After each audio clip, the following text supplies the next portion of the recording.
Hello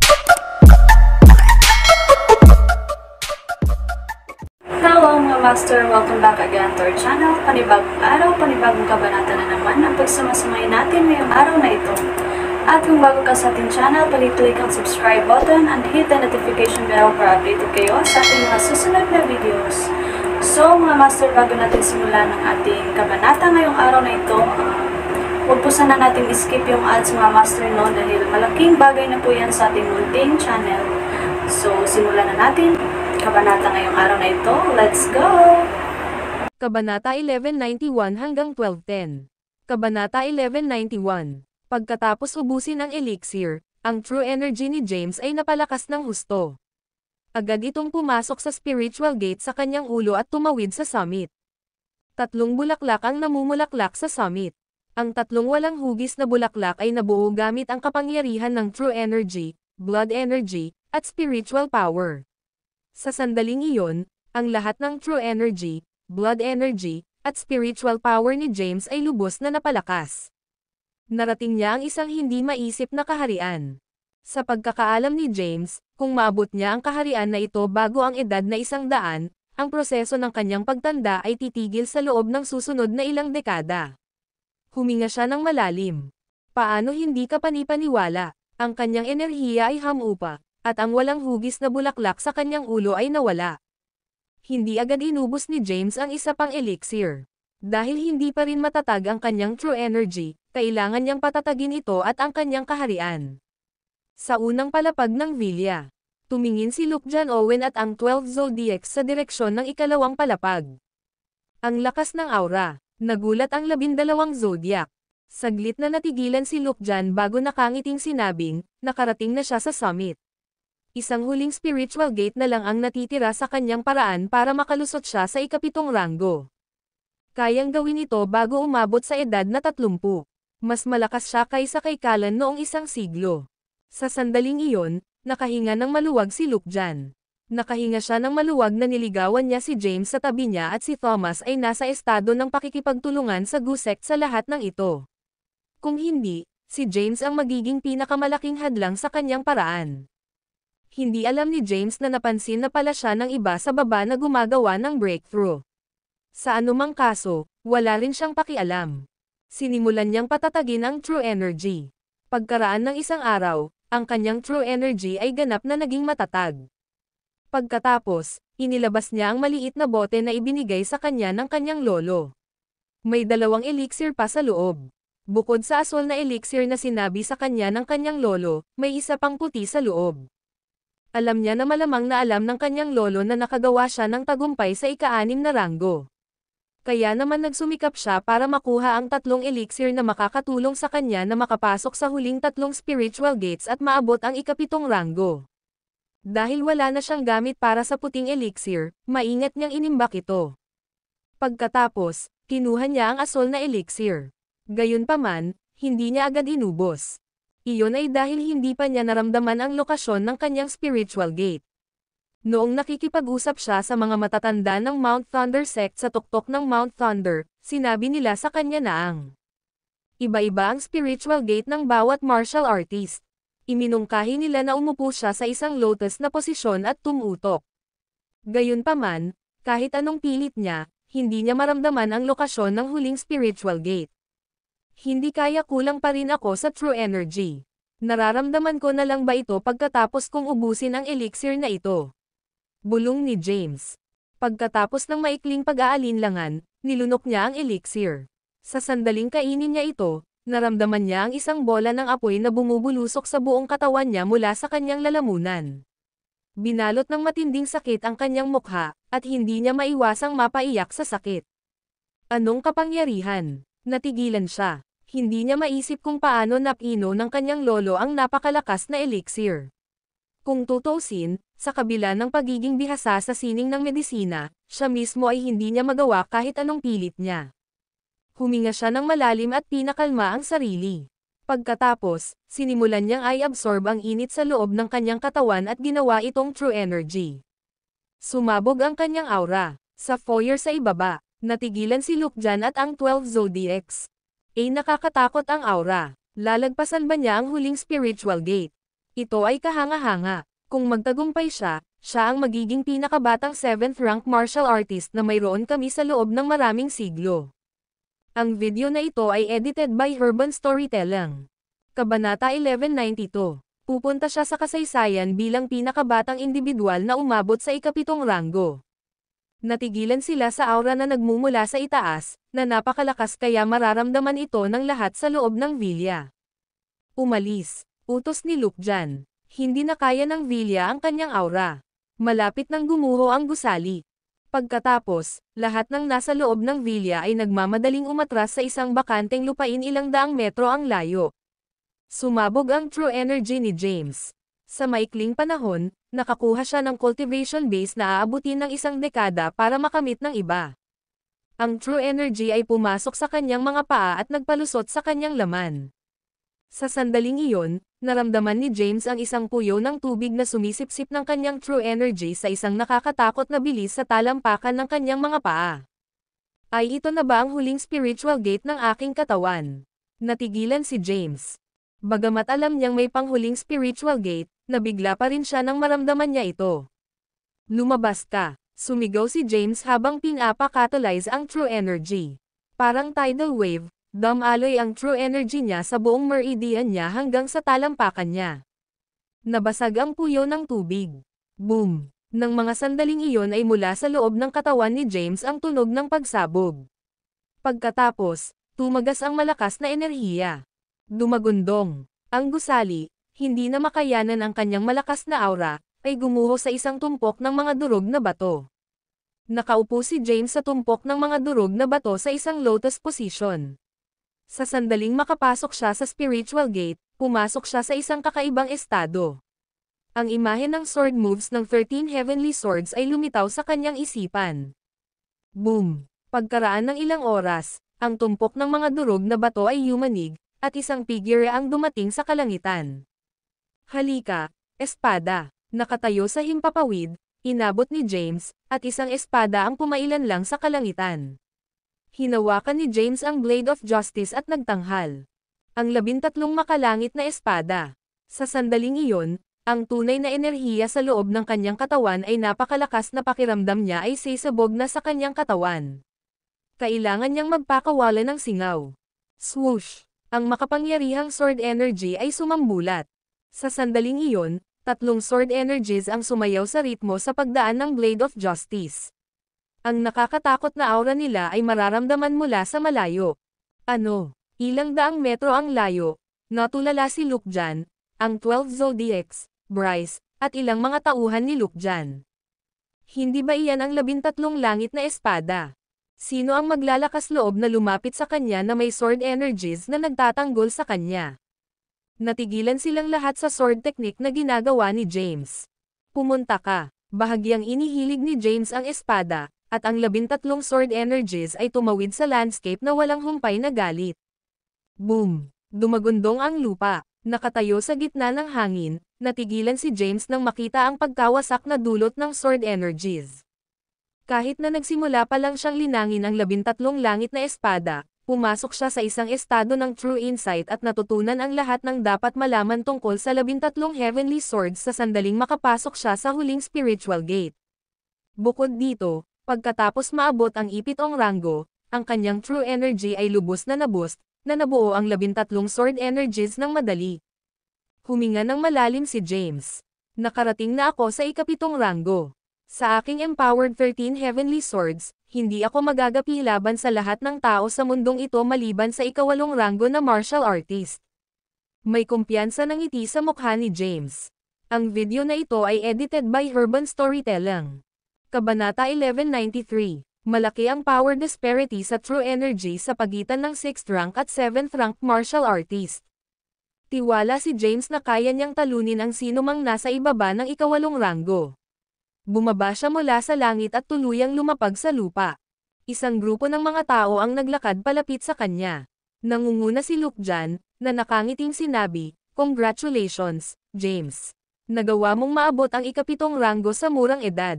Marahil ikaw ang unang gumawa nito sa loob ng maraming siglo." Pagtingin kay Lukjan, sumilay ang ngisi sa mukha ni James. Nang bigyan siya ng kanyang lolo ng mga elixir, sinabi niya sa kanya na gawin ang dapat niyang gawin. Ang ngiti ni James ay nagdulot ng panginginig sa gulugad ni Lukjan. Hindi niya alam kung ano ang iniisip ni James. Sabi ni Bryce, "Congratulations! Gaano kalakas? Naabot mo ang ikapitong ranggo bago ang edad na 30. Ikaw na ang magiging nangungunang martial artist sa mundo sa loob ng ilang dekada. Invincible ka." Pinaulanan ng papuri ng 12 zodiac si James. Samantala, tinanong ni James, "Ilang araw pa ba tayo bago ang Mount Thunder Conference?" Inayos ni Lukjan ang kanyang sarili at sinabing, 3 araw na lang ang natitira. Ang ilan sa pinakamakapangyarihang sinaunang martial artist ng Sol ay nagtipon na sa Mount Thunder Sect. Tanong ni James, "Ano ang susunod mong plano?" Sinabi ni Lukjan, "Habang nasa saradong pagmumuni-muni ka, binisita ako ng Good Devil at sinabi sa akin na dumating na ang Supreme Leader sa Mount Thunder Sect. Gusto niyang pumunta ako doon sa lalong madaling panahon." Nang marinig ito, kumunat ang noo ni James. Hindi ba natatakot si Callan na atakihin sa lahat ng panig sa Mount Thunder Sect? Tumawa si Lukjan. "Di mangyayari yon. Ito ay isang pagtitipon ng lahat ng mga sinaunang martial artist, pagkatapos ng lahat. Bago magsimula ang komperensya, walang maglalakas loob na gumawa ng unang hakbang. Bukod dito, habang ang kataas-taasang pinuno ay nagsusuot ng maskara sa lahat ng oras, walang makakaalam ng kanyang tunay na pagkatao." Oh, patuloy ni James, "Kung ganoon, dumiretso na rin tayo sa Mount Thunder Sect. Pero, aatake ba ako kung pupunta lang ako ng walang paghahanda?" Bahagyang nag-alala si James. Kung tutuusin, marami na siyang pinatay doon. Bagaman ang lahat ng ito ay isang gawa, ang mga alagad ng mga sektang iyon at ang mga pamilya ay hindi alam. Baka magalit sila kapag nakita siya. "Naghanda na ako ng maskara ng maaga." Pagkasabi nun, pumalakpak si Lukjan. Lumapit sina Aphrodite at Venus kay James. Sumulyap kay James na may paghanga, inabot ng isa sa kanila ang isang itim na maskara. Kinuha ito ni James at sinabing, "Let's go." Pagkasabi niyan, tumalikod siya at tumungo sa direksyon ng Mount Thunder Sect. Sina Lukjan, Bryce, ang 12 Zodiacs, at ang mga subordinate ni Lukjan ay sumunod na malapit sa likuran. Sa daan, sinabi ni Lukjan, "James, magiging pambihira ang Mount Thunder Conference ngayong taon. Ito ang unang pagkakataon na ang bawat sinaunang martial artist sa Sol ay nagtipon-tipon sa loob ng maraming siglo. Una, nagkaroon ng sama ng loob sa pagitan ng Gu Sect at ng iba pa. Gayunpaman, walang pakialam si James. Gusto lang niyang malaman kung sinong mga martial artist ang dadalo. Sino ang pupunta doon sa Mount Thunder Conference? Tanong niya. Sabi ni Lukjan, "Hindi ko rin alam." Karamihan sa mga sinaunang martial artist ay namatay sa labanan laban sa Gu Sect isang siglo na ang nakakaraan. Walang nakakaalam kung sino ang eksaktong lumitaw sa kanilang lugar. Marahil si Winston Blythe ng pamilyang Blythe ay maaaring ituring na isang bagong lumitaw na kalaban. Gayun din, huwag nating kalimutan ang mga makapangyarihang figure ng Ancient Four. Lahat sila ay mga 7th rank martial artist, kung tutuusin. Baka. Tumigil siya saglit. Baka buhay pa ang founder ng Sol. Ano? Bulalas ni James. Oo, si Lance, ang founder ng Sol. 50 taong gulang pa lang siya noong siya ang unang hari ng Sol. Hindi lang iyon, isa siyang 5th rank martial artist. Sa pagsabog ng mga teknolohikal na pag-unlad sa nakalipas na mga dekada, pagpapalawak ng isang ang haba ng buhay ay isang piraso ng cake kung magiging maayos ang lahat.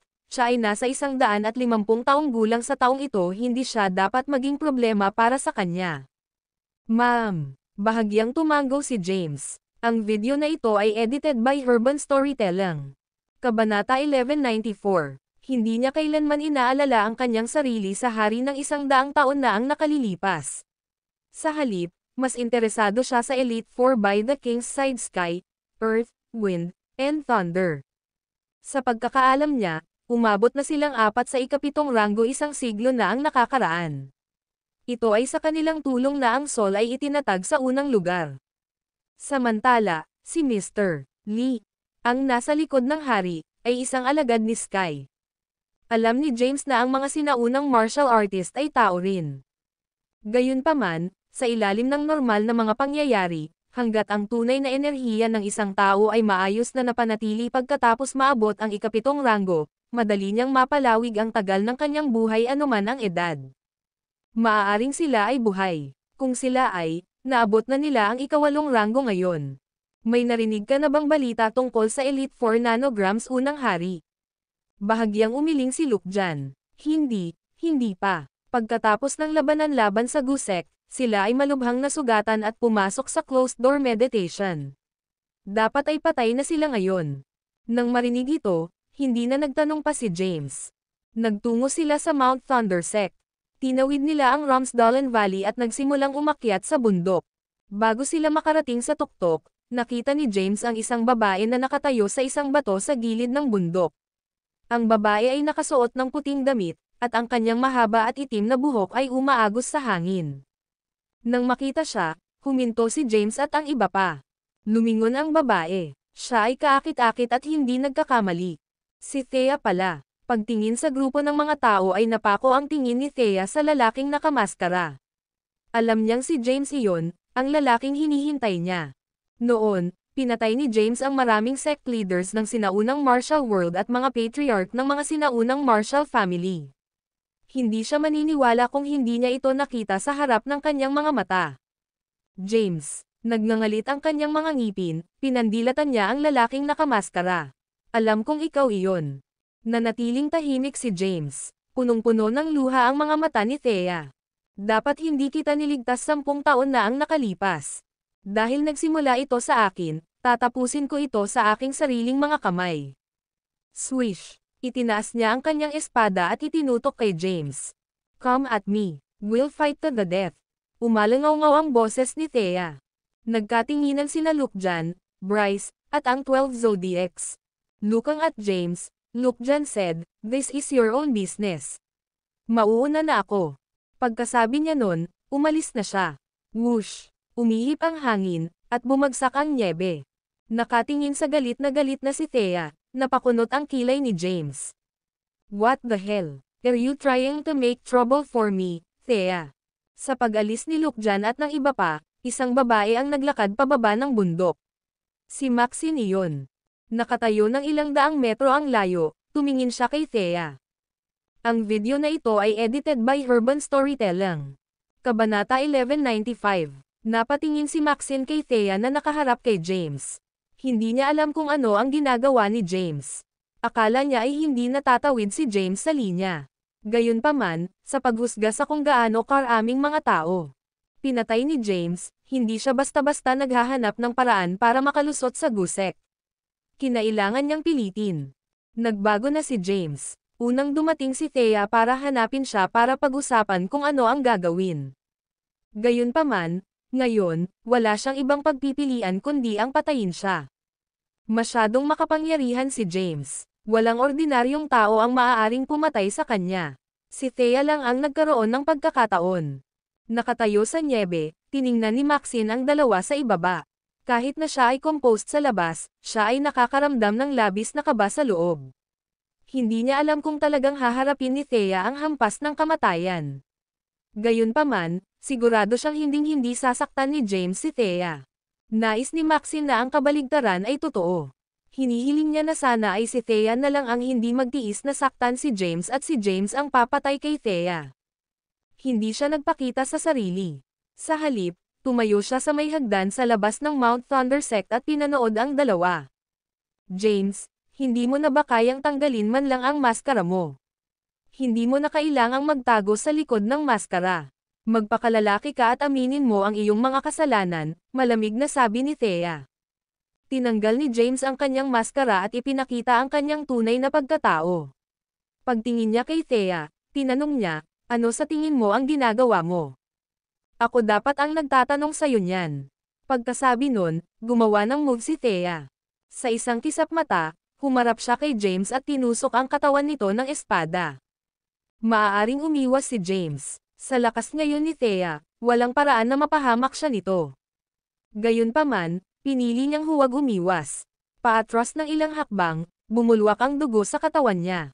Ikaw. Nang makitang dumudugo na si James, natarante si Thea. Namutla ang mukha niya, at nagmamadali siyang umatras ng ilang hakbang. Pagkatapos ay bumagsak si James sa lupa. Umagos ang dugo mula sa kanyang pinsala at namula ang nyebe. Bakit hindi ka umiwas? Pagtingin kay James na nakaluhod sa lupa at tinatakpan ang sugat niya, nauutal na sabi ni Thea. Pinakatalyze ni James ang Heavenly Breath at ginamit ang True Energy para harangan ang pagdaloy ng dugo. Pagkatapos, marahan niyang tinapik ang mga acupuncture point malapit sa kanyang pinsala. Pagkatapos, umupo siya sa snow. Habang nakatingin sa nag-aalalang si Thea, malamig na sinabi ni James, iniligtas mo ako 10 taon na ang nakakaraan. Ngayong tinusok mo na ako ng iyong espada, wala na akong utang sa iyo. Simula ngayon, magiging estranghero na tayo. Pagkasabi niyan, tumayo si James at kinaladkad ang kanyang katawan paakyat sa bundok. Alam niya ang panganib at ang malalang kahihinatnan kung siya ay madulas. Hindi rin siya sigurado sa rate ng tagumpay. Gayunpaman, hindi niya nais na masangkot si Thea at ang mga kalahan. Sa pamamagitan ng paghiwalay kay Thea, paprotektahan niya ito. Medyo malayo, si Lukjan at ang iba ay nakatingin kay James, na dahan daw ang kinakaladkad ang katawan paakyat ng bundok. Sumili ang ngiti sa mukha ni Lukjan. Wala nang paraan si James ngayon. Siya ngayon ay bahagi na nila. James, sigaw ni Thea. Tapos, napaluha siya. Kahit narinig ni James ang pag-iyak niya, hindi siya lumingon. Tahimik na nasaksihan ni Maxine ang palabas sa summit. Bahagyang nadismaya siya. Akala niya ay haharapin ni Thea ang hampas ng kamatayan pagkatapos patayin ni James ang napakaraming tao. Gayunpaman, mali siya. Ang video na ito ay edited by Urban Storytelling. Kabanata 1196. Pagtingin sa umaatres na figure ni James, napaluha si Thea. Bakit, James? Bakit? Sa sandaling iyon, wala na siyang ibang mabubuhay. Tumayo siya sa tabi ng kalsada at umiyak. Pagkatapos, nang walang kaunting pag-aalinlangan, tumalon siya sa bangin. Ang tabing kalsada ay itinayo sa paligid ng bangin.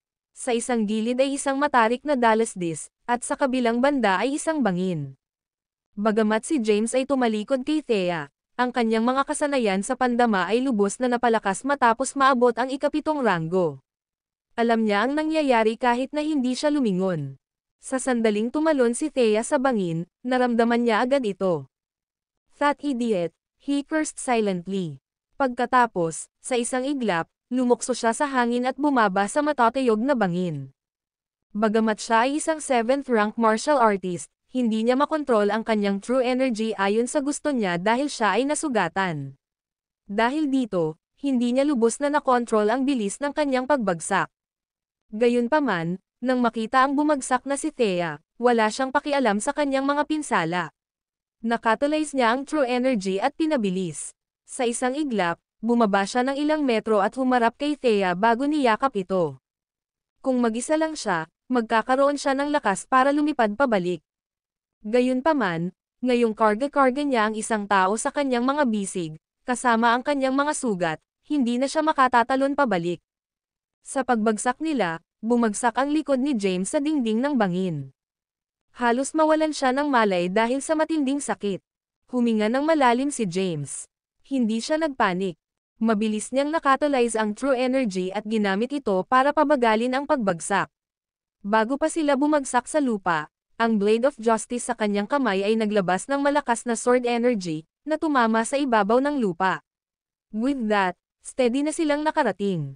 Pagkalapag nila, hindi na nakayanan ni James ang sakit at agad na bumagsak sa lupa. Samantala, namutla ang mukha ni Thea. Nablangko ang isip niya nang tumalon siya sa bangin.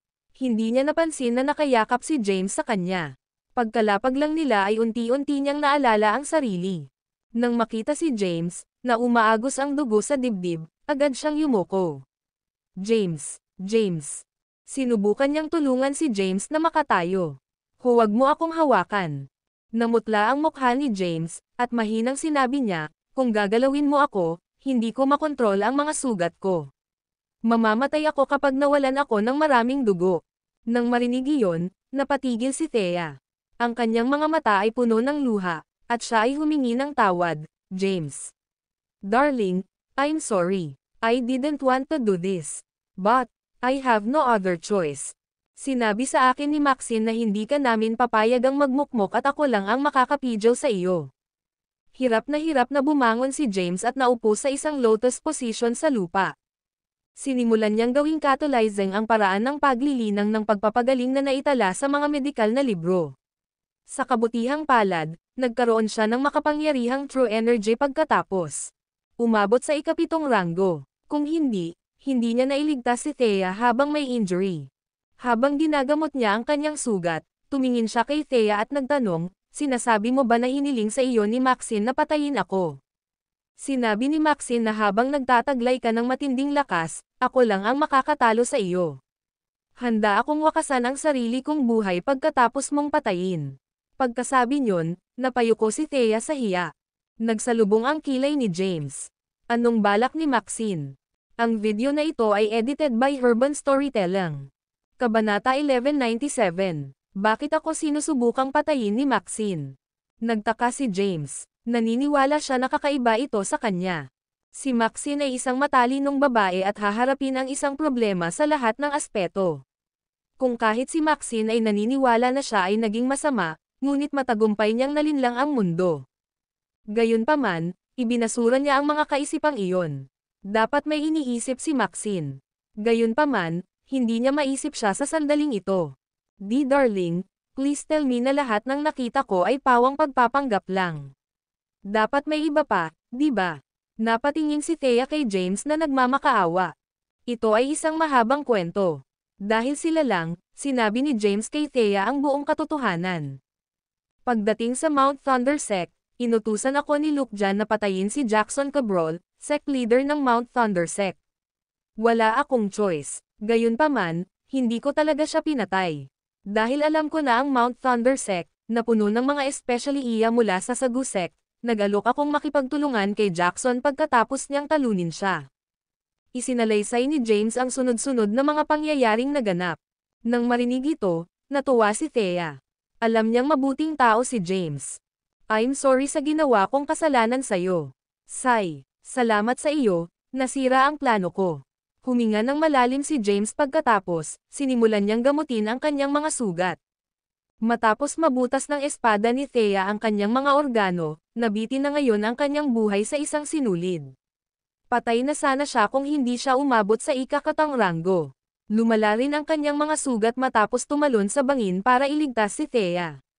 Ngayon, kailangan niya ng medikal na atensyon. Kung hindi, siya ay nasa mortal na panganib. Sa labas ng Mount Thunder Sect, natigilan si Luke Jan at ang iba nang makita si James na tumalon mula sa bangin. Nagmura si Luke Jan, what the hell? Isinakripisyo niya lang ba ang buhay niya para sa isang babae? What a piece of trash. Galit na galit siya. Natusok na ng espada ang katawan niya. Ngayong tumalon na siya sa matatayog na bangin, wala nang paraan na buhay pa siya. Eksakto. Kahit na para sa isang 7th rank martial artist, imposible iyon. Ang 12 zodiac ay nag-uusap ng pabulong. Nakatingin sa bangin, inutusan ni Luke Jan, Bryce, pumunta ka at tingnan mo. Naiintindihan. Tumanggaw si Bryce at naglakad papunta sa gilid ng bangin. Tapos, tumingin siya sa ibaba. Nababalot ito ng ambon, at hindi niya makita ang ilalim. Gayunpaman, dahil isa siyang pick na pang-anim na ranggo na martial artist, madali pa rin itong magawa. Luke Jan, dapat tumuloy ka ngayon. Babalik ako agad. Got it, sabi ni Luke Jan. Si James ay nagtataglay ng napakalaking lakas. Kahit na nabigo siyang iligtas si Thea Callahan, dapat ay buhay pa rin siya. Gayunpaman, imposibleng makabalik siya ng mag-isa dahil nasugatan siya. Bumaba ka doon at ibalik siya ng ligtas. Naiintindihan. Tumanggaw si Bryce. Then, tumalon siya sa bangin. Tahimik na pinagmamasdan ito ni Maxine mula sa malayo. Lihim siyang natuwa nang makitang tumalon si Thea sa bangin. Gayunpaman, nang tumalon si James mula sa bangin upang iligtas siya ng walang kahit katiting na pag-aalinlangan, siya ay nadismaya. Habang buhay nasasakupan ni Thea ang pinakamataas na pwesto sa puso ni James. Sa tabi niya, si Thea. Hindi mapapansin ni James ang ibang mga babae sa paligid niya. Hindi siya sigurado kung mabubuhay pa si Thea. Gayunpaman, alam niyang hindi mamamatay si James.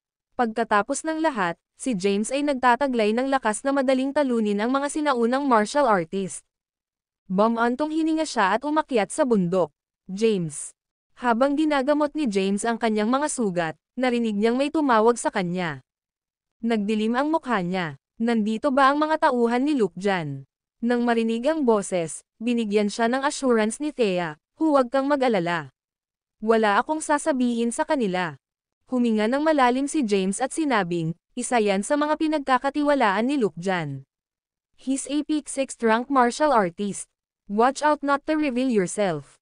Nakuha ko. Tumango si Thea. Ang video na ito ay edited by Urban Storytelling. Kabanata 1198. Oh James. Tawag ni Bryce, dahan-dahan siyang lumapit kina James at Thea. Hindi nagtagal, nasa loob na siya ng larangan ng pangitain ni James. Nang makitang ginagamot ni James ang kanyang mga sugat habang si Thea ay nakatayo sa tabi niya, nakahinga siya ng maluwag habang ngumiti ng may ngiti, alam kong wala kang problemang makaligtas sa pagtalon sa bangin. Nanatiling tahimik si James. Lumapit si Bryce sa kanya at tinanong, kumusta ang pakiramdam mo? Iminulat ni James ang kanyang mga mata at tinignan siya ng mahina. Ang aking mga pinsala ay medyo malubha. Kailangan ko ng oras para gumaling. Bakit hindi ka muna bumalik? Kapag gumaling ako, makikipagkita ako sa iyo sa Mount Thundersect. Sandaling nag-alinlangan si Bryce habang sinasabing, James, sa tingin ko mas mabuti kung tulungan kita. Sumulyap sa kanya, nakikita si James. Gumagana rin yan. Lumapit si Bryce sa kanya. Dahan-daang bumangon si James sa tulong ng Blade of Justice. Tinulungan siyang tumayo ni Bryce at sinabing, hanggang sa ilabas ka muna rito. Kapag ligtas ka na, babalik ako para kay Thea. Oo naman. Tumango si James. Tara. Umalis na tayo. Hawak-hawak si James sa braso, pinag-catalyze ni Bryce ang true energy at nagsimulang umakyat sa bangin. Gayunpaman, sa sandaling iyon, hinugot ni James ang Blade of Justice at tinusok ang katawan ni Bryce. Ikaw. Natigilan si Bryce. Nanlalaki ang mata niya, hindi makapaniwala sa nangyari. Pagkatapos, nakatulize ni James ang lahat ng kanyang natitirang true energy sa kanyang palad, at hinampos niya ng malakas ang dibdib ni Bryce. Natusok ang dibdib ni Bryce sa impact. Naging duguan ito at naputol. Pagkatapos, pinalipad siya ng isang malakas na puwersa. Pagkahampas niya sa dingding ng bangin ilang metro ang layo, bumagsak siya sa lupa. Blurb. Dahil sa puwersang ginagawa ni James ang true energy, lumala ang kanyang mga pinsala. Nagsuka siya ng isang subo ng dugo at bumagsak sa lupa. Darling. Nagmamadaling tumakbo si Thea kay James at tinulungan itong tumayo. Kumaway si James. Ayos lang ako. Kahit na tinusok niya ng espada ang katawan ni Bryce at sinaktan siya ng true energy, nag-aalala pa rin siya. Ito ay isang pick na pang-anim na ranggo na martial artist, pagkatapos ng lahat. Habang hawak ang Blade of Justice, dahan-dahan niyang kinaladkad ang kanyang katawan patungo kay Bryce. Nakahandusay si Bryce sa lupa na hindi kumikibo, ang kanyang dugo ay namumula sa puting nyebe. Ang kanyang buhay ay nakabitin sa pamamagitan ng isang sinulid. Nang makita niya si James na naglalakad palapit sa kanya, nagalit siya. Tinatrato kita bilang kapatid, James. Paano mo nagawa sa akin ito? Bumalatay ang galit sa kanyang mukha. Hindi akalain ni Bryce na aatakehin siya ni James. Unfortunately, we're from different sides, after all, malamig na sabi ni James. Ayaw din siyang tawagan ni James. Gayunpaman, siya ang pinagkakatiwalaan ni Luke dyan. Dahil dito, ito ang perpektong pagkakataon. Pagkatapos na maalis siya, magkakaroon siya ng mas kaunting kaaway sa Mount Thunder Conference. Pasensya na. Itinaas ni James ang Blade of Justice at ilang beses pang sinaksak si Bryce. Nakahiga ngayon si Bryce sa isang pool ng dugo, hindi gumagalaw. Matapos patayin si Bryce, napatras si James ng ilang hakbang bago bumagsak sa lupa. Nagmamadaling lumapit si Thea at tinulungan siyang makatayo. Pagkatapos, umupo si James sa isang lotus na posisyon at pinaga niya ang paraan ng paglilinaw ng pagpapagaling. Ang video na ito ay edited by Urban Storytelling. Kabanata 1199. Pagkatapos ng ilang minutong pagreregulasyon, naging matatag ang kalagayan ni James. Sinulyapan niya ang bangkay ni Bryce. Alam niyang tiyak na magpapadala si Luke dyan ng maraming lalaki para hanapin ang kinaroroonan ni Bryce kapag hindi siya nakabalik kaagad. Thea, maghukay ka ng butas, utos niya. Nakuha ko. Pagkatapos ay nagsimulang maghukay ng butas si Thea gamit ang kanyang espada. Bilang isang martial artist, nagtataglay siya ng makapangyarihang true energy. Dahil dito, ang paghuhukay ng butas ay isang madaling gawain para sa kanya. Hindi nagtagal, hinukay ang isang butas na ilang metro ang lalim. Bahagyang kumaway si James. Ang kanyang natitirang true energy ay bumuo ng daloy ng enerhiya na naghatid sa bangkay ni Bryce sa butas. Samantala, sinimulan ni Thea na ibaon ang butas ng nakapalibot na yelo at nyebe. Nahulog ang snow. Hindi nagtagal, walang bakas ng mantsa ng dugo ang naiwan. Samantala, umalis si James sa lugar at nagtungo sa kabilang bahagi ng bangin upang ipagpatuloy ang paggamot sa kanyang pinsala. Nagtungo si Luke dyan sa Mount Thundersect. Sa mga tarangkahan ng Mount Thundersect, maraming mga disipulo ang tinatanggap ang mga martial artist mula sa buong Sol. Bilang tagapag-ayos ng komperensyang ito, ang Mount Thundersect ay hindi tatanggi sa pagpasok ng sinuman. Personal nilang tatanggapin sila at mag-aayos ng tirahan para sa kanila. Gayunpaman, napakaraming mga martial artist. Maging ang bundok. Ang Thundersect ay walang mga bakanteng silid na natitira. At kaya, nagsimula silang magtayo ng mga bahay na gawa sa kahoy bilang pansamantalang tuluyan. Dinala si Luke dyan at ang iba pa sa isang kahoy na bahay. Makalipas ang ilang oras na paghihintay ay hindi pa rin bumabalik si Bryce sa kanila. Nakasimangot na sabi ni Luke dyan, bakit hindi pa siya bumabalik? Nag-aalala siya at gusto niyang hanapin si Bryce mismo. Kasabay nito, sa isang bakanteng bulwagan sa Mount Thundersect. Maraming bangkay ang nakahiga sa bulwagan. Pinatay silang lahat ni James. Creak. Bumukas ang pinto at pumasok ang isang magandang babae. Si Maxine iyon. Naniniwala si Maxine na may kakaiba. Dahil matagal na niyang kakilala si James, alam niya ang ugali nito. Walang paraan na papatayin niya ang mga inosenteng tao. Ngayon, gayunpaman, siya ay napatunayang mali. Pumunta siya dito para tingnan ang mga taong pinatay ni James. Naglakad siya patungo sa bangkay ni Tobias at itinaas ang puting tela na nakatikip sa bangkay. Mapatla ang mukha ni Tobias, at hindi siya nagpakita ng mga palatandaan ng buhay. Hinawakan ni Maxine ang kamay niya. Malamig ang yelo noon. Pagkatapos, kinuha niya ang kanyang pulso. Hindi na siya humihinga. Tinitigan siya nito ng mataman. How surreal, bulong niya. Hanggang ngayon, nahihirapan pa rin siyang paniwalaan na papatayin ni James si Tobias. Gayunpaman, naroon ang bangkay ni Tobias, nakahandusay sa lupa, hindi gumagalaw. Lumingon siya at siniyasat ang kalagayan ng iba pang mga bangkay. Gayunpaman, ang resulta ay pareho. Hindi na tumitibok ang kanilang mga puso, at hindi na sila nagpakita ng anumang palatandaan ng buhay. Ang ilan ay sumasailalim pa sa postmortem rigidity. Kakaiba, tumayo si Maxine at tinignan ang mga bangkay. Nag-iisip, hinaplos niya ang kanyang baba. Anong ginagawa mo? Isang boses ang pumutol sa kanyang iniisip. Napalingon si Maxine. Pumasok ang isang babaeng may dalang espada. Ito ay si Delaney Cabrol, ang binibini ng Mount Thundersect at anak ni Jackson Cabrol, sect leader ng Mount Thundersect. Ang video na ito ay edited by Urban Storytelling. Kabanata 1200. Anong ginagawa mo dito? Sinong nagpapasok sa'yo? Pumasok si Delaney at tinitigan ng masama si Maxine. Sumulyap kay Delaney, malamig na tanong ni Maxine, "What? Can't I have a look? Dapat nating igalang ang namatay." "Ikaw, sige, naiintindihan ko. Aalis na ako agad." Dahil ayaw na niyang pahabain pa ang usapan ng hindi kailangan, tumalikod na si Maxine para umalis. Pasulyap-sulyap sa mga bangkay sa lupa, tumalikod na rin si Delaney para umalis. Sa bangin, ginagamot ni James ang kanyang mga sugat. Gayunpaman, ang kanyang mga pinsala ay malubha. Hindi sila magpapabate sa ganoong kaikling panahon. Gayunpaman, pagkatapos ng ilang oras ng regulasyon, ang kanyang kondisyon ay naging matatag. Hanggat hindi niya ginagamit ang true energy ng walang ingat, hindi siya malalagay sa mortal na panganib. All this while, si Thea ay nagbabantay sa tabi niya.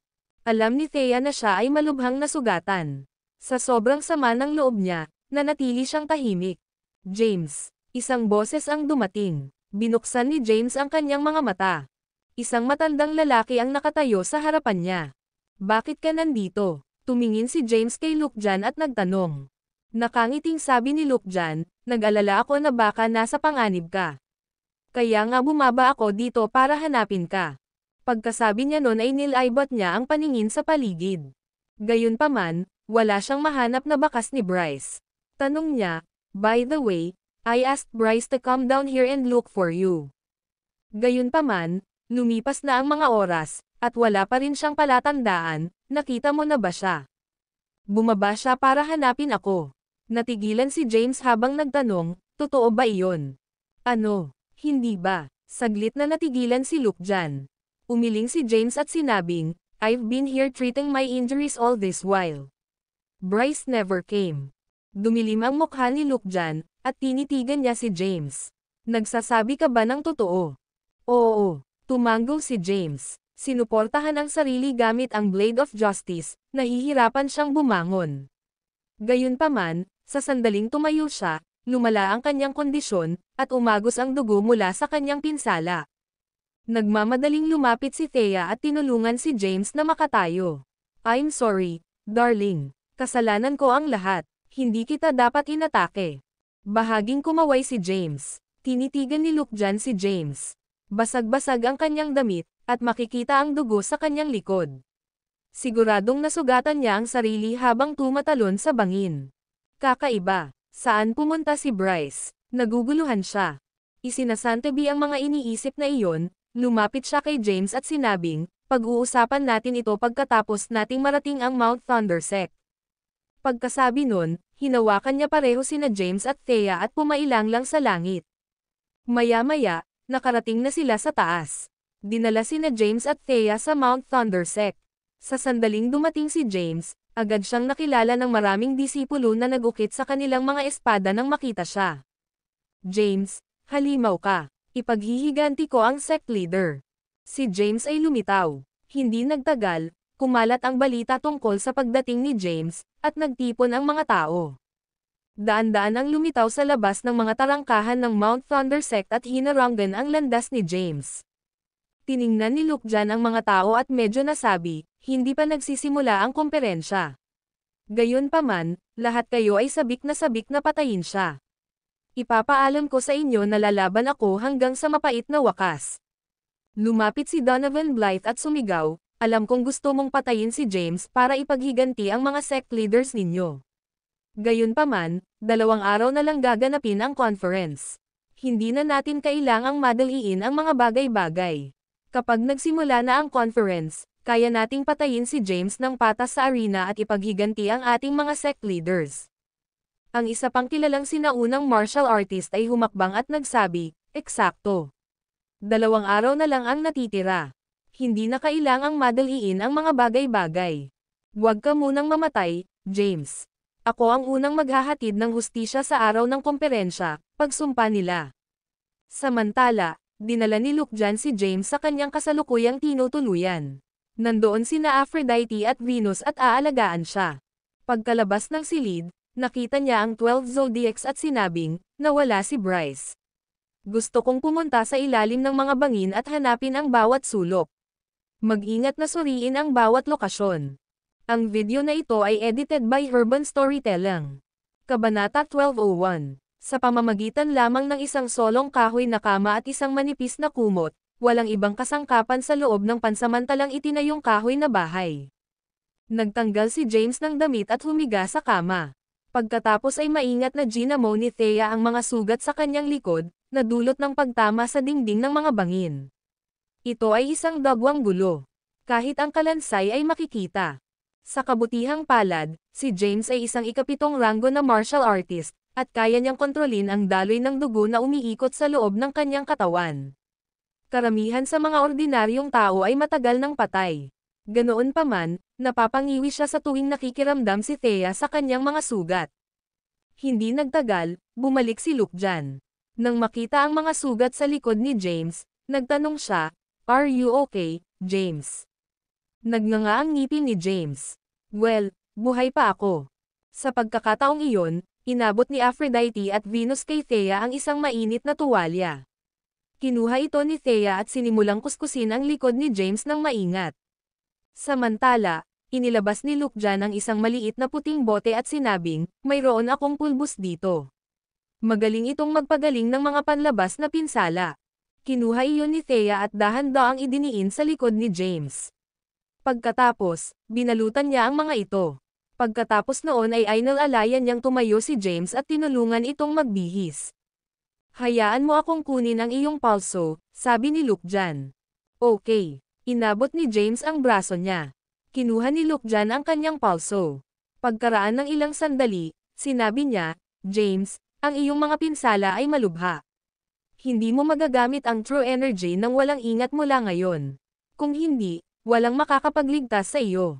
Wearing a frustrated look on his face, James sighed and said, I didn't know that Thea would be instigated to attack me, and I keep using true energy to slow down the speed of fall to survive it. That's why I have malubhang panloob na pinsala. Magpahinga ka ng mabuti. Lumingon si Lukjan kay Aphrodite at Venus. Alagaan mo siyang mabuti. Tapos, tumalikod na siya para umalis. Tumingin si Thea kina Aphrodite at Venus at malamig na sinabi, You're dismissed. Kaya ko siyang alagaan. Nagkatinginan ang dalawa at umalis nang walang sabi-sabi. Pagkaalis nila ay nakahinga ng maluwag si James. Tanong ni Thea, Darling, wala bang pinaghihinalaan si Lukjan? No way, bulong ni James, syempre maghihinala siya considering na hindi pa nakakabalik si Bryce after so long. Sa pamamagitan ng pagkuha ng aking pulso, sinusubukan lamang niyang suriin ang aking kalagayan. Kung hindi ako nagkakamali, dapat ay nagpadala na siya ng mga tao sa ilalim ng bangin para hanapin si Bryce. Nag-aalalang tanong ni Thea, ano ang dapat nating gawin, kung gayon?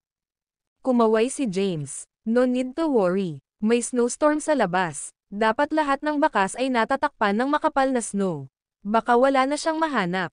Nang marinig iyon, natahimik si Thea. James continued, the Mount Thunder Conference will be held in another 2 days. I have to make sure my injuries heal before then. Hindi niya mahuhulaan ang mangyayari sa conference. Isa lang ang sigurado niya.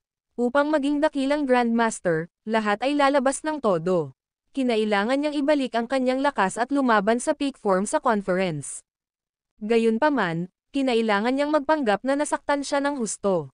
Sa ganoong paraan, maaari niyang haharapin si Lukjan ng kamatayan sa isang kritikal na sandali at patayin ang deputy leader ng GUSEC minsan at magpakailanman. Ngayon, alam na niya kung ano ang sinusubukang gawin ni Lukjan. Papatayin niya si Callan Maverick, ang kataas-taasang pinuno, pagkatapos manalo si Callan, at aanihin lamang ang lahat ng mga benepisyo ng hindi nanganganib ng anuman. Gayunpaman, ang mga bagay ay tiyak na hindi mangyayari ayon sa pinlano. Kahit ngayon, hindi pa nagpapakita ang mga tauhan ng hari. Ang hari ay hindi kailanman uupo nang walang ginagawa sa isang mahalagang komperensyang tulad nito. Ang video na ito ay edited by Urban Storytelling. Kabanata 1202. Isang maliit na wire na bakal ang nahulog mula sa manggas ni James. Hawak ang bakal na kawad sa isang dulo, agad itong nawasak at naging mga pilak na karayom. Utos ni James, may oras pa tayo. Sa paggamit ng crucifer, tiyak na gagaling ang internal injuries ko. Thea, I need you to help me insert the needles. Upang maibalik ang kanyang lakas, umasa lamang si James sa crucifer. Ma'am, tumanggo si Thea. Habang nasa kamay ang crucifer, sinimulan niyang ipasok ang mga karayom sa ilalim ng patnubay ni James. Si Thea ay isang third-rank martial artist. Sa lahat ng ito, siya ay naglilinang ng husto. Ngayon, naabot na niya ang middle stage third rank. Dahil mayroon siyang makapangyarihang true energy, maaari siyang magpasok ng maraming karayom ng sabay-sabay. Pagkatapos magpasok ng ilang karayom, tuluyang naubos ang kanyang true energy. Sa ilalim ng patnubay ni James, sinimulan niyang bunutin ang mga karayom. Anong nararamdaman mo, darling? Are you feel better? Mapatla ang mukha ni Thea, at butil ng pawis sa noo. Bagamat nanghihina siya, wala siyang pakialam sa sariling kalagayan sa halip ay tumingin kay James, naghihintay ng tugon nito. Ma'am, James said in a soft voice, I'm feeling much better. Gayunpaman, ang iyong true energy ay naubos na, ganoong paraan, maibabalik ko ang aking lakas bago magsimula ang Mount Thunder Conference. Ngunit sino ang mapagkakatiwalaan natin? Naguguluhan si Thea. Sino ang mapagkakatiwalaan niya sa ganitong oras? Lolo, sabi ni James. Alam niyang tiyak na nandito ang kanyang lolo sa Mount Thunder Sect. Kung mahahanap nila si Thomas, maaari niya itong pagalingin sa isang session. Ma'am, lingon ako kung mahahanap ko siya. Tumanggo si Thea. Bukod kay Maxine, wala siyang ibang nakilalang pagkarating sa Mount Thunder Sect. Hindi niya alam kung nasaan si Thomas. Tumalikod na si Thea para umalis. Gayunpaman, habang ang kanyang true energy ay nauubos, ang kanyang katawan ay parang nanlalambot. Sa sandaling lumingon siya, naramdaman niyang umiikot ang kanyang ulo, at halos bumagsak siya sa lupa. Sabi ni James, hindi naman kami masyadong nagmamadali. Hanapin lang si Lolo pagkatapos na maibalik ng bahagya ang true energy mo. Umupo si Thea sa tabi ni James at hinawakan ang kamay niya. Pagkatapos, may suot na paghingi ng tawad sa kanyang mukha, sinabi niya, I'm sorry, darling. I'm really sorry. It's all right now. It's all in the past. Napangiti si James. Tapos, bumantong hininga siya. Umaasa ako na maaari kong ganap na lipulin ang gusek at malutas ang usapan minsan at magpakailanman pagkatapos ng komperensya. Gayunpaman, alam ni James na hindi ito posible. Wearing a grim expression, he looked at Thea. Thea, I have a feeling na may masamang mangyari sa conference. Manatili ka rito ng 2 araw at umalis ka bago magsimula ang conference. Umalis sa lugar na ito at bumalik sa Kensington. Mahal, ako, James interrupted her, alam kong gusto mo akong tulungan, pero wala ka nang maitutulong. Magagawa ko lang lumaban ng walang hadlang kapag umalis ka. Don't worry, I have Lolo protecting me in the shadows. I'll be fine. Pagkatapos ng maikling pagmumuni-muni, tumanggo si Thea at sinabing, Ma'am. Hindi niya nais na lumikha ng higit pang gulo para kay James, kaya binalak manatili pa ng 2 araw bago umalis sa conference at bumalik sa Kensington. Kumatok, kumatok, kumatok, may kumatok sa pinto. Dahil sa sandaling nagpahinga si Thea, bumalik ang kanyang lakas. Sinagot niya ang pinto. Nang makita ang babae sa labas, dumilim ang kanyang mukha, at malamig siyang nagtanong, bakit ka nandito? Ang video na ito ay edited by Urban Storytelling. Kabanata 1203, si Maxine iyon. Alam ni Maxine na niligtas ni James si Thea. Pagkatapos ng ilang pag-aalinlangan, nagpasya siyang bisitahin sila. Narinig ko na nasugatan si James, kaya narito ako para bisitahin siya. Ang ekspresyon ni Maxine ay composed, na para bang hindi siya makakaramdam ng guilt. Hindi na kailangan. Hindi nasiyahan si Thea kay Maxine. Kung hindi dahil sa pagbibigay ni Maxine sa kanya ng mga idiotic na ideya. Hindi sana aatake si Thea kay James. Hindi sana nasaktan si James, at ang enter title, wala sa mga sumunod na problema ang maaaring lumitaw. Sinisisi mo ba ako para dito, Thea? Napatingin si Maxine sa kanya. Mas kilala mo si James.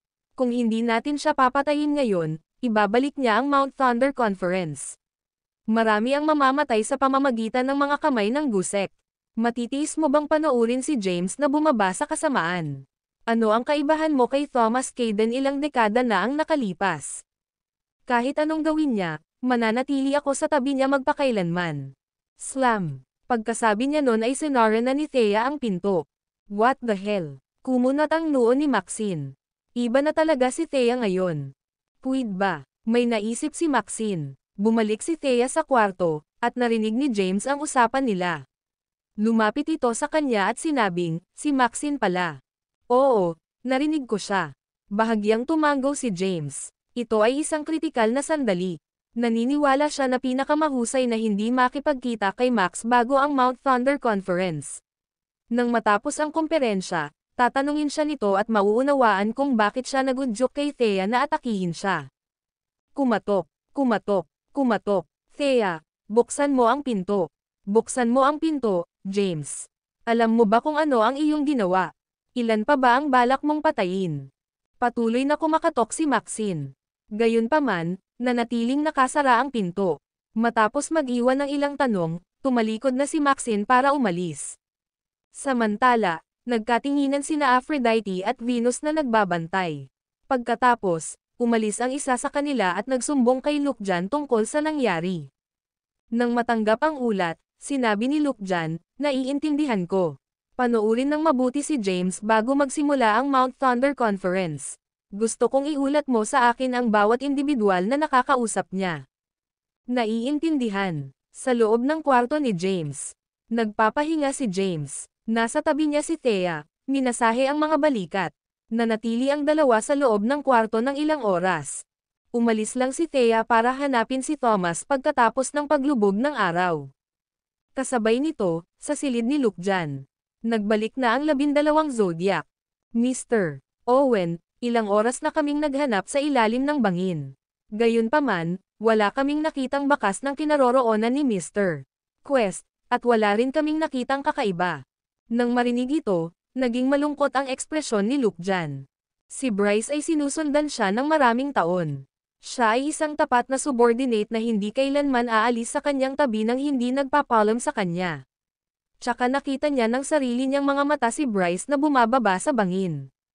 Paano siya nawala sa manipis na hangin? At saka, hindi ordinaryong tao si Bryce.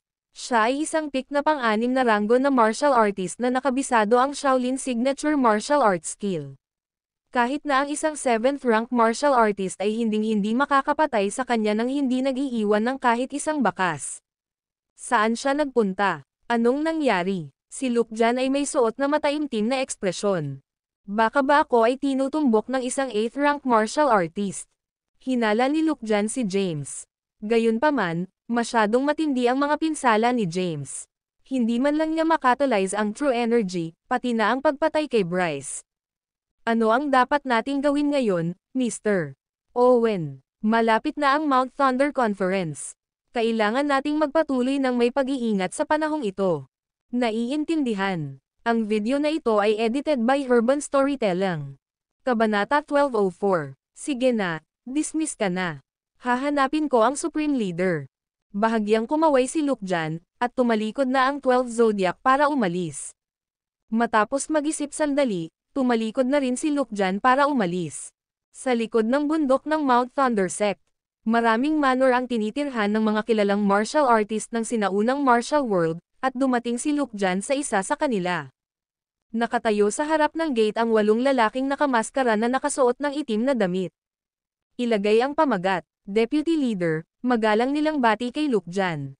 Nang hindi sumasagot ng pagbati, dumiretso si Lukjan sa looban. Maraming tao ang nagtipon doon, at lahat sila ay nakasuot ng itim na damit at itim na maskara. Deputy Leader, magalang din nilang binati si Lukjan, ngunit paimpol itong naglakad patungo sa isang silid at binuksan ang pinto. Maraming tao ang nagkukumpulan doon. Sila rin, lahat ay nakasuot ng maskara. Nandito na siya, dumating ang isang boses. Ang nagsalita ay isang lalaking nakaitim na roba. Gayunpaman, ang kanyang maskara ay medyo hindi katulad ng iba. Nakasuot siya ng pulang maskara na may hugis ng kalansay na nakaukit dito. Tumanggo si Lukjan. Umupo siya at magalang na binati ang lalaking nakasuot ng pulang maskara, Supreme Leader. Tinanggal ng lalaking nakamaskara ang kanyang maskara. Siya ay isang nasa katanghaliang gulang na lalaki na may bilog na mukha at makapal na kilay, na may suot na mabangis na ekspresyon. Nang makita ang kanyang anyo, maging si Lukjan ay hindi maiwasang matigilan. Ilang dekada na niyang hindi nakita ang totoong anyo ni Callan, pero hindi niya naisip iyon. Ang hitsura ni Callan ay magiging kasing kabataan ng mga dekada na ang nakalipas. Hindi man lang nagbago ang kanyang anyo. Patunay iyon na ang lakas ni Callan ay umabot sa hindi maarap na kaharian. Tinanggal ng isa pang lalaki ang kanyang maskara. Si Thomas iyon. Dahil ang iba ay hindi nagtanggal ng kanilang mga maskara, hindi matiyak ni Lukjan kung sino sila. Bagamat siya ang deputy leader, kaunti lang ang alam niya. Mga kampa ni Callan. Ano ang plano natin sa pagkakataong ito, Supreme Leader? Tanong ni Lukjan. Nakasandal sa upuan, malamig na sinabi ni Callan, lilipulin natin ang lahat ng lumahok sa labanan laban sa Gusek 1 siglo na ang nakararaan. Nang marinig ito, bumaba ang temperatura sa silid. Maging si Lukjan ay nakaramdam ng panginginig sa kanyang gulugod. Naisip niya na gusto lang ni Callan na maging dakila. Grandmaster at pag-isahin ang sinaunang martial world. Hindi niya naisip na gusto niyang lipulin ang lahat. Mas magiging problema ito, Supreme Leader.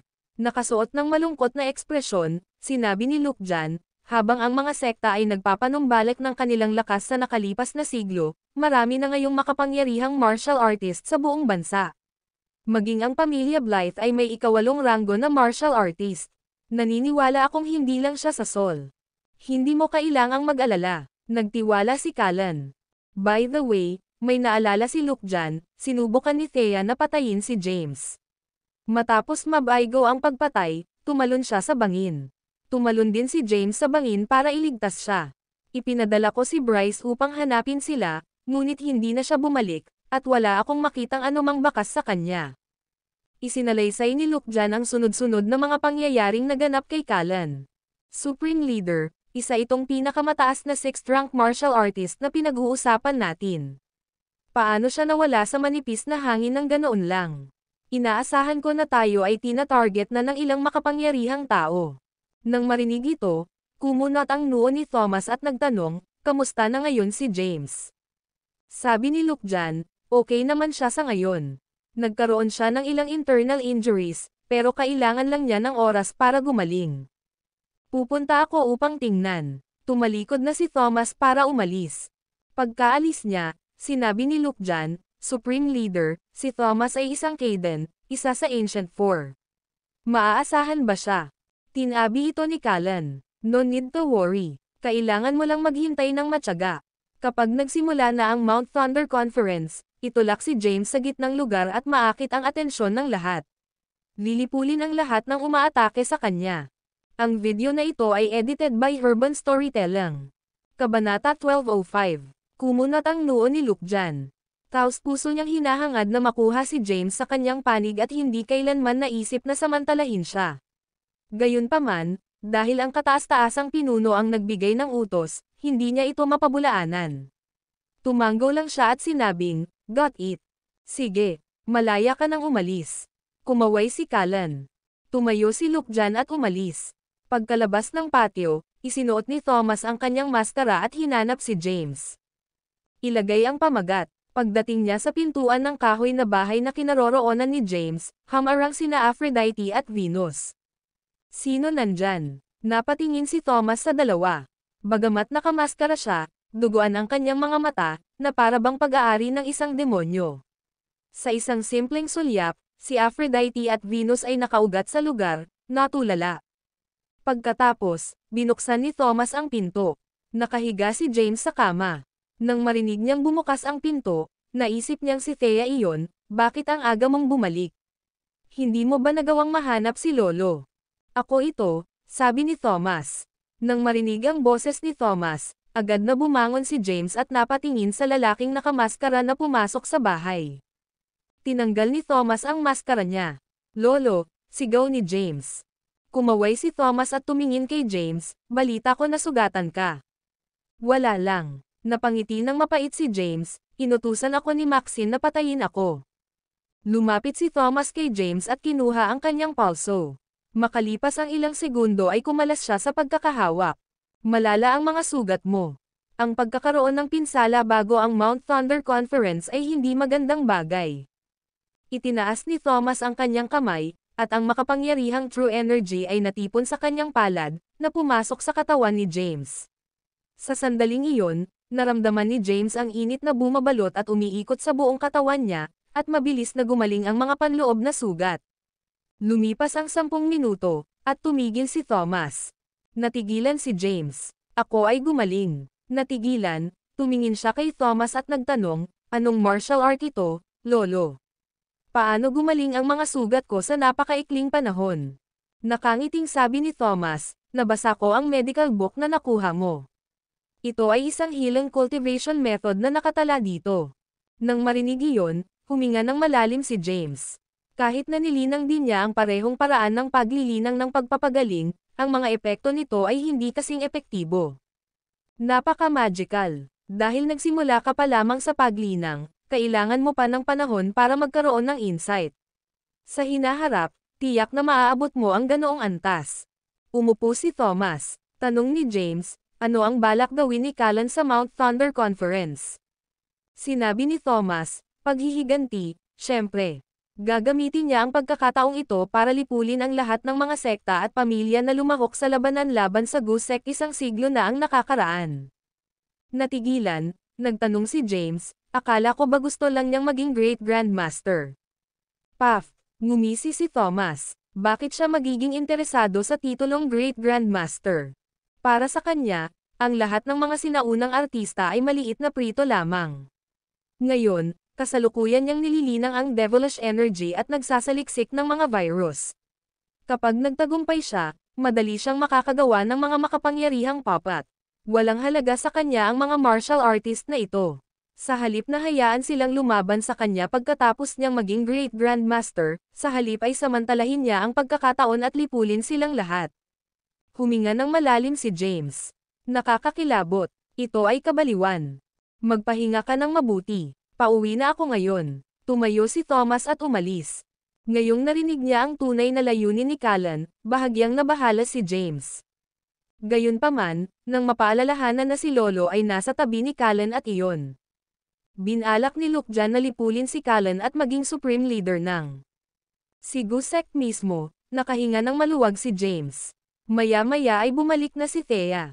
Malungkot niyang sinabi, "Darling, hindi ko nahanap si Lolo. Pumunta ako sa patio ng Gusek, ngunit ang lugar ay binabantayan ng husto. Hindi ako makapasok at hanapin siya." Ang video na ito ay edited by Urban Storytelling. Kabanata 1206. Bahagyang kumaway si James at sinabing, "Ayos lang. Pagod ka siguro. Magpahinga ka muna." Hindi niya sinabi kay Thea na gumaling na ang kanyang mga sugat. Ang mas kaunting mga tao na nakakaalam nito, mas mabuti para sa kanya. Pagod na pagod si Thea. Naglakad siya papunta sa kama at bumagsak doon. Hinatak niya si James at sinabing, "Darling, magpahinga ka na rin. Masyadong masikip dito. Lalabas ako para mamasyal." Ilagay ang pamagat. Matapos malaman kung ano ang balak gawin ni Callan, gusto niyang maglakad-lakad sa labas para makita kung makakabangga niya si Jackson. Maaari niyang subukang ihatid ang impormasyon sa kanya at babalaan siya na maghanda ng maaga. Nagmamadaling bumangon si Thea at sinabing, "Paano ka makakagalaw kapag nasugatan ka? Lahat ng nasa labas ay sinusubukan mong patayin. Malalagay ka sa panganib kapag gumala ka sa labas." "Ayos lang," nakangiting sabi ni James. "Pumasok na kami ng tacit agreement, after all. Aatake lang ako kapag nagsimula na ang conference. Tsaka, mamasyal lang ako sa mga parteng ito. Sino ang maglalakas loob na atakihin ako kasama ng mga nasasakupan ni Lukjan kung saan-saan?" Pagkatapos, tumayo si James at nagtungo sa labas. Tumayo si Thea, sinuot ang kanyang sapatos, at sumunod malapit sa likuran. "James." Sa sandaling binuksan niya ang pinto, sina Aphrodite at Venus ay may suot na matingkad ng ngiti. "Saan ka pupunta, James?" Saad ni James, "Medyo parang bare sa loob ko. Pupunta ako sa labas para mamasyal."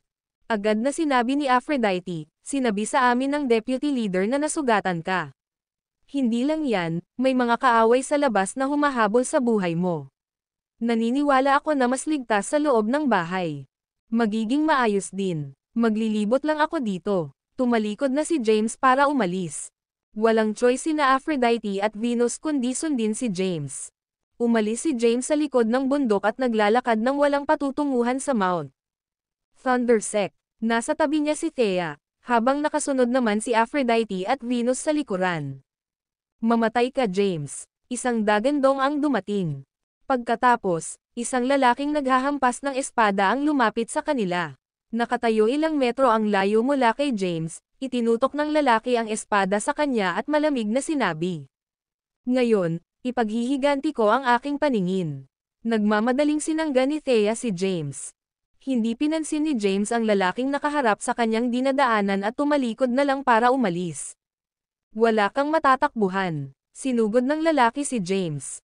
Sa sandaling iyon, lumitaw ang mga tauhan ni Lukjan nang wala sa oras at pinalihis ang kanyang pag-atake. Alam ni James na pinagmamasdan siya ng mabuti sa utos ni Lukjan. Imposibleng makipagkita kay Jackson. Bumalik siya sa bahay at nahiga sa kama. Nasa yakap niya si Thea, niyakap siya ng mahigpit.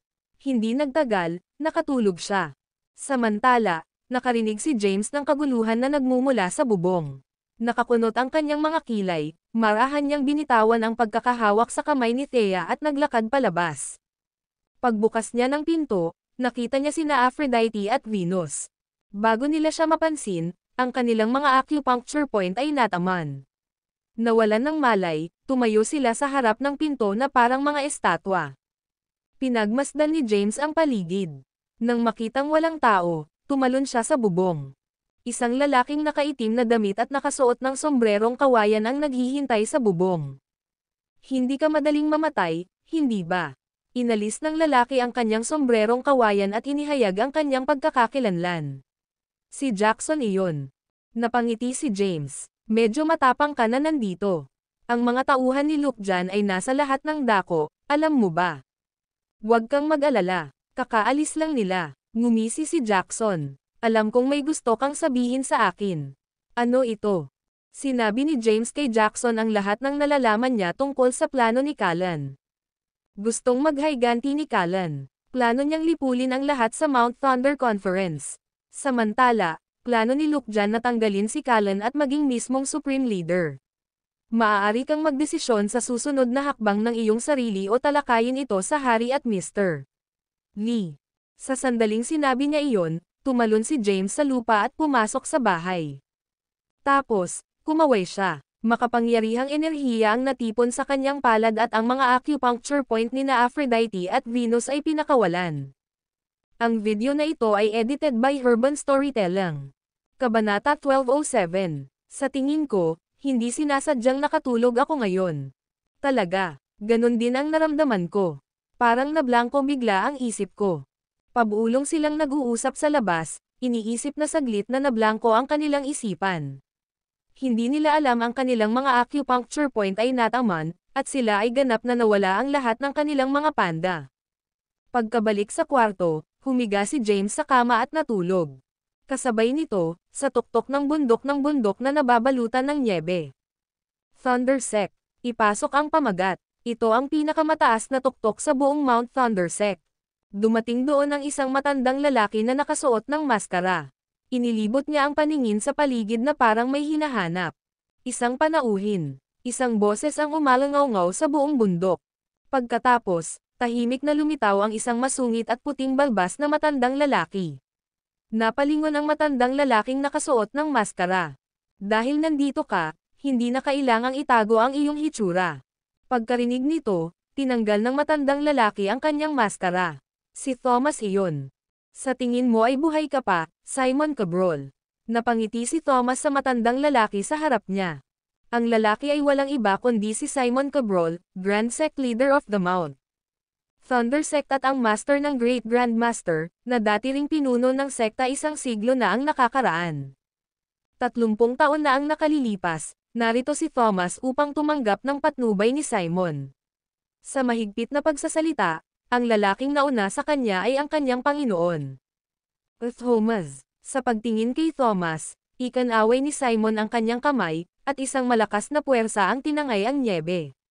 Nabunyag ang batong mesa at upuan na nabaon ng malalim sa ilalim ng nyebe. Maupo ka. Lumapit si Thomas sa mga upuan at umupo. Pag-upo, tumingin si Simon kay Thomas at nagtanong, huwag mong sabihing narito ka para bisitahin ako. Ngumiti si Thomas. Tunay nga, pumunta ako dito nang marinig ko ang snow cavern ay narito sa tuktok ng Mount Thunder. Nang marinig ito, nagdilim ang mukha ni Simon, at pinandilatan niya si Thomas, paano mo nalaman? Pagkatapos, bumungad sa kanyang mukha ang realisasyon. Kaya pumunta ka dito para sa snow cavern 30 taon na rin ang nakalipas. Nalutas mo na ba ang misteryo ng 4 na painting? Ngumiti si Thomas at nanatiling tahimik. Simon, habol na tayo ha. Sa katunayan, nagpunta ako dito para sa snow cavern at sa loob. Huminga ng malalim si Simon. Sinabi ni Thomas, libo-libong taon na ang nakalilipas, narito ang prinsipe ng Orchid Mountain sa paghahanap ng immortalidad. Gayunpaman, dahil limitado ang kanyang lakas, hindi niya matatalo ang bagay na iyon. Wala siyang choice kundi umatras. Pagkatapos ng ilang taon ng paghahanda, muli siyang bumalik sa lugar na ito, ngunit ang bagay na iyon ay naging mas malakas. Lahat ng martial artist na dinala niya ay nalipol, at nakita siya sa pagitan ng kanyang buntot. Si Simon ay nakikinig sa kanya sa katahimikan. Nagpatuloy si Thomas, at sa gayon, itinatag ng prinsipe ng bundok ng Orcadias ang Mount Thundersect. Sa oras na natapos niya ang kanyang pagsisiyasat sa bagay, malapit na siya sa kanyang wakas. At kaya, iniwan niya ang mga lihim na manual ng martial arts sa apat na pagpipinta at ang sikreto ng Locusyong ito. Gayunpaman, tanging ang alam ng Mount Thundersect ang sikretong ito. Hindi lamang iyon, ang sikreto ay ipinapasa mula sa henerasyon hanggang sa henerasyon. Isang tao lang ang nakakaalam ng sikreto sa isang pagkakataon, at bago mamatay ang tao ay ipapasa nila ang sikreto sa susunod. Siguradong may kaalaman ka. Kahit naka-poker face si Simon, may namumuong bagyo sa loob niya. Sinabi ni Thomas, tuwing 100 taon, ang espiritu pagong ay pumapasok sa isang mahinang yugto. Ito ang perpektong pagkakataon para patayin ito. Tumingin si Simon kay Thomas at sinabing, kaya ikaw ang nasa likod ng lahat. Nagsumikap ka upang tipunin ang lahat ng sinaunang martial artist dito upang patayin ang espiritong pagong. Oo, tumayo si Thomas at tumingin sa mga bundok ng Niebe. Ang video na ito ay edited by Urban Storytelling. Kabanata 1208. Ang ika-9 na ranggo ay ang tuktok ng lakas ng martial art. Gayunpaman, ito ay halos imposible. Upang makagawa ng isang pambihirang tagumpay sa ika-9 na ranggo. Sa anong limitadong haba ng buhay ng mga tao? Mayroon, imposibleng umakyat sa Skyward Stairway. Ang Skyward Stairway ng ang ika-9 na ranggo ay hindi pa naabot ng sino mang tao. Sa pamamagitan lamang ng paggamit ng immortalidad maaari kang umakyat sa Skyward Stairway at maabot ang ika-9 na ranggo. Ang espiritu pagong ay nabuhay ng maraming taon. Kapag napatay ko ito at inumin ang dugo nito, gagawin ko makamit ang immortalidad at makakuha ng napakalaking lakas. Habang nagsasalita si Thomas, lalo siyang nabalisa. Ilagay ang pamagat. Kapag mayroon akong walang limitasyon habang buhay, makakapagtatag ako ng bagong dinastiya. Nababaliw ka, sigaw ni Simon. Hindi ako baliw, itinutuwid siya ni Thomas. Pagkatapos, lumingon siya kay Simon at agad na lumitaw sa kanyang harapan. Pagtingin kay Simon, tinanong niya, hindi mo ba gustong makamit ang kawalang kamatayan? Ikaw ay malapit na rin ang iyong wakas. Hindi ka ba natatakot sa kamatayan? Hindi ka ba natatakot sa walang kabuluhan pagkatapos ng kamatayan? Thomas, you are being delusional, malamig na sabi ni Simon. Walang ebidensya. Anuman ang pag-inom ng dugo ng espiritong pagong ay makakatulong sa atin na makamit ang immortalidad.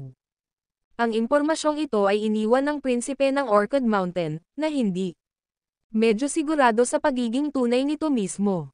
At saka, hindi mo kayang patayin ang espiritong pagong. Hindi ako sigurado dyan. Wearing a confident look, Thomas said, alam mo ba kung ano ang mayroon ang mga tao? Nagtipon dito sa Mount Thundersect. Nariyan si Callan Maverick na umabot sa ika-7 ranggo 1 siglo na ang nakakaraan. Ngayon, naabot na niya ang tuktok ng ika-8 ranggo at umakyat sa ika-3 hagdan ng ang Skyward Stairway. Ang kanyang decimation of immortality ay walang kapantay sa mundo. At maaaring neutralisahin ang lahat ng mga papasok na pag-atake. Mayroon ding Winston Blythe na ang Blythe Fist of Abomination ay mapawi lahat ng kaaway. Huwag din nating kalimutan si Bennett Caden na ang 13 Heavenly Swords ay gagawin. Yugan ang langit at lupa. Tsaka, nandyan si Yakov Johnston. Ang Whirlwind Sword Technique ng kapansin-pansin talaga si Johnstons. Nariyan din si Xavier na ang Dragon Hymn ay walang kapantay sa mundo. Ang Sinyo Metamorphosis ng Mastermahan ng Sylvan Sect ay kilala sa buong mundo. Ang hari 100 taon na ang nakalipas ay ginawang perpekto ang Purple Mist Secret Art. Ang lila. Ang ambon na sumasangga sa kanyang katawan ay isang hindi nababasag na depensa. Mayroon ding Luke John Owen at Tanner Davis. Not to mention tayong dalawa. Mayroon kaming kabuoang 11 8th rank martial artists at hindi mabilang na iba pa. Mga ipitong ranggo, hindi mo ba naisip na mapapatay natin ang mahinang pagong na espiritu? Madali, huminga ng malalim si Simon. Thomas, talagang pinaghirapan mo ang spirit turtle. Hindi inaasahan ni Simon na magkakaroon ng napakaraming 8th rank martial artists. Sol sa isang pagkakataon. Ito ay isang makasaysayang okasyon. Umupo si Thomas at nakangiting sinabi, "Kailangan ko ang tulong mo, Simon." Ang sandali nang nagsisimula ang kumperensya, gusto kong buksan mo ang mga pintuan ng snow cavern at bitawan ang espiritu pagong. Sa pamamagitan ng pagpatay sa spirit turtle, magagawa ng lahat. Inumin ang dugo nito at magtamaw ng immortalidad. Thomas, naisip mo na ba ang posibilidad na mabaigo? Nakatitig kay Thomas, nagtanong siya, alam mo ba kung ano ang kaakibat ng kabiguan? Kung ang si Spirit Turtle ay sumisingil mula sa Mount Thunder, maraming inosenteng buhay ang mawawala. Simon, minamaliit mo ang pag-unlad ng teknolohiya sa panahong ito. Kahit na nawalan ng kontrol ang mga bagay, walang paraan na umalis ang Spirit Turtle sa lugar na ito. Buhay. Ilang missiles lang ang kailangan natin para mapuksa ito, malamig na sabi ni Thomas. At paano kung hindi ako sumang-ayon? Tinitigan ni Simon si Thomas. Oh, gagawin mo. Malamig na sinabi ni Thomas, alam mo ang pagkakaroon ng espiritong pagong at layunin. Walang paraan na magagawa mong pigilan ang pagnanasa.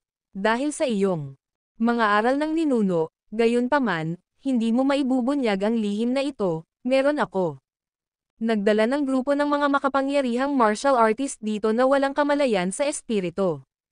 Ang pag-iral at sikreto ni Pagong. Sa pamamagitan ng pagsasama-sama ng mga puwersa at pagpatay sa espiritong Pagong. Ang kanilang true energy ay mauubos ng husto, tanghali. Dumilim ang mukha ni Thomas. Pupuksain natin sila. Mula ngayon, ang Mount Thunder Sect ang maghahari. Ang video na ito ay edited by Urban Storytelling.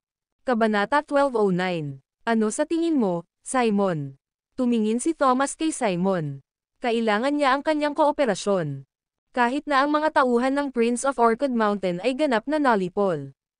Isang ekspedisyon upang patayin ang Spirit Turtle, ang nilalang na malubhang na sugatan. Nakatago sa kailaliman ng snow cavern. Samantala, ang prinsipe ng Orchid ay bumalik para sa higit pang mga lalaki at tinatakan ang niebe.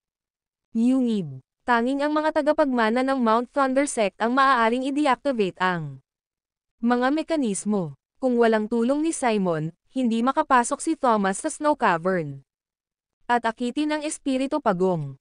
Ilagay ang pamagat. Hindi ko maipapangako ito sa iyo, Thomas. Umiling si Simon at sinabi, nabaliw ka na. Kung papayagan kita, patayin ang espiritu Pagong at makamit ang immortalidad, ang iyong pag-iral lamang ang ibig sabihin. Sako na sa mundo. Kalokohan. Nagmura si Thomas. Hindi mo naiintindihan, Simon. Halos imposible para sa isang tao na mabuhay. Nakalipas na 100 taon. Maging ang mga martial artist na tulad natin ay mabubuhay lamang para sa karagdagang ilang dekada. Ano ang magagawa ng sangkatauhan sa limitadong haba ng buhay natin? Mayroon. Isipan ang walang katapusang mga posibilidad kung mabubuhay ang isang matalinong siyentipiko. 1,000 taon. Kapag nakuha na natin ang dugo ng Spirit Turtle, maaari na nating masaliksik ito at suriin kung bakit. At kung paano ito naiiba sa dugo ng tao. Matapos malaman ang mga lihim nito, magagawa ng mga tao maging walang kamatayan. Sa panahong iyon, madali na nating maiiwan ang ating solar system at maglakbay sa ibang mga kalawakan. Nabaliw ka na. Sinaway siya ni Simon. May balak ka bang labanan ako? Dumilim ang mukha ni Thomas, at may lumabas na ugat sa kanyang leeg. Matagal na niyang pinag-isipan ang planong ito. Ilang dekada na ang nakalipas, pagkatapos nang hindi sinasadyang malaman ang lihim na ito, nagmamadali siyang tumungo sa bundok Thundersect para tingnan. Sa kanyang pagbabalik, nagsimula siyang bumuo ng isang plano. Nagkunwari siyang nakaranas ng energy deviation at kinatay ang marami sa mga kabahayan. Matapos maalis ang kanyang cultivation base, siya ay pinatalsik mula sa pamilya. Sa sandaling umalis siya sa Cadence, nagsimula siyang lihim na bumuo ng isang plano. Siya sinisiyasat ang lokasyon ng sinaunang puntod ng prinsipe ng Orchidias ng palihim. At kinuha ang sinaunang balumbon. Pagkatapos, inalam niya ang misteryo sa likod ng liwanag ng buwan. Flowers by Cliffside's Edge at ang natitirang 4 na painting. Pagkatapos nito, inayos niya ang Mount Thunder Conference ngayong taon. Lahat ng ginawa niya ay para dito, ang patayin ang espiritong pagong, inumin ang dugo nito, at makamit ang immortalidad. Hindi siya papayag na may hamarang sa kanyang daan. Oo, desidido si Simon. Naikuyom ni Thomas ang kanyang mga kamao, ngunit sinulyapan siya ni Simon at malamig na sinabi, "Gawin mo. May balak akong salakayin." "Bakit ako?" Pinakawalan ni Thomas ang kanyang nakakuyom na mga kamao. Isang ngisi ang sumilay sa kanya. Kunot noong mukha at umupo siya. "Simon, ano ang kinatatakutan mo?" Nang marinig ito ni Simon ay malalim ang iniisip. Hindi rin niya alam. Siya lang ang nakakaalam. Na hindi niya maipapangako kay Tomas. Minsang pinatay ni Thomas ang espirito pagong at makuha ang dugo nito, magkakaroon siya ng napakalaking lakas. Masama sana. Kahihinatnan. Simon, kailangan mong mag-isip para sa ating mga susunod na henerasyon at sa bundok. Thunder Sect. Kahit na ang Mount Thunder Sect ay may paninibugho na binantayan ito.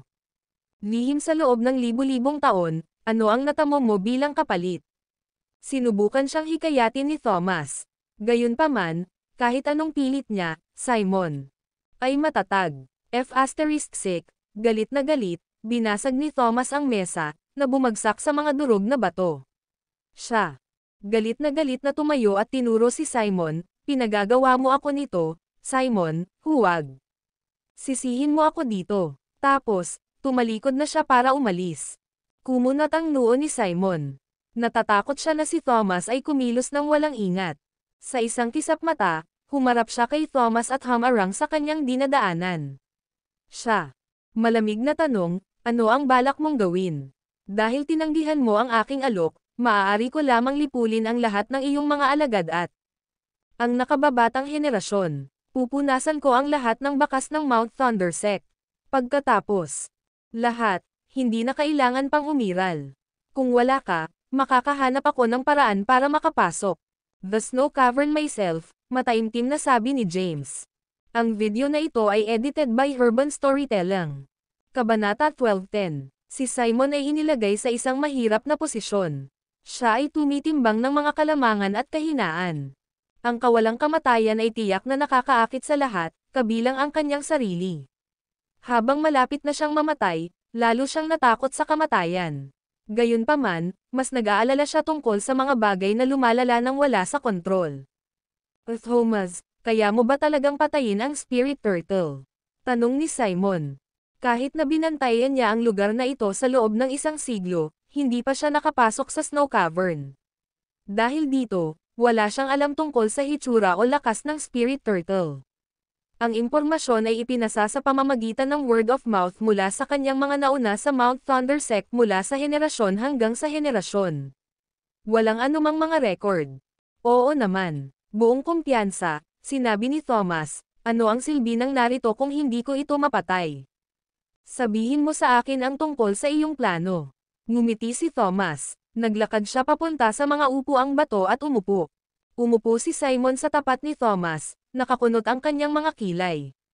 Sabi ni Thomas, "Eto ang plano ko. Kapag nagsimula na ang Mount Thunder Conference, ay unseal ang Snow Cavern at akitin ang Spirit Turtle palabas.